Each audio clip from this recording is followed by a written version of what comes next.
ইন্টারনেটে বহুদিনের এক মিম, কিডনি বেচে আইফোন। মজার এক লাইন, তাই না? কিন্তু মধ্য আমেরিকার দেশ গুয়েতেমালায় এই মজার কথাটি একটু অন্যরকম মোড় নিয়েছে।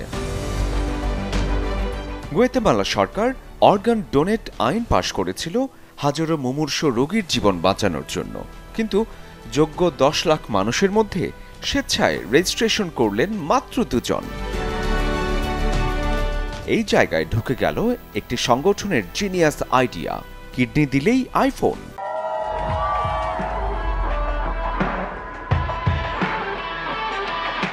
আসলে কিন্তু ফোন দেয়া তাদের টার্গেট না, আসল উদ্দেশ্য মানুষকে অঙ্গ দান করাতে রাজি করানো।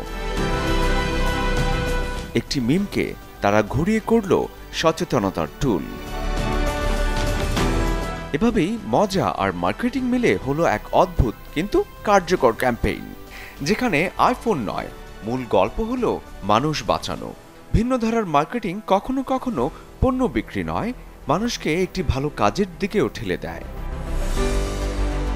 অঙ্গদান মেডিকেল সায়েন্সে যেমন জীবন রক্ষার ম্যাজিক, তেমনি ধর্মেও কারো জীবনে সহযোগিতা করতে পারা পুণ্যের কাজ।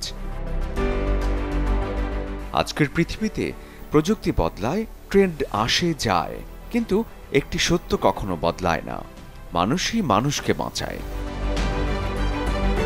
মজার এক ধারণার আড়ালে লুকিয়ে থাকা এই গল্প বাণিজ্যিক কিংবা মানবিক দুদিক থেকেই কিন্তু বাজিমাত করেছে।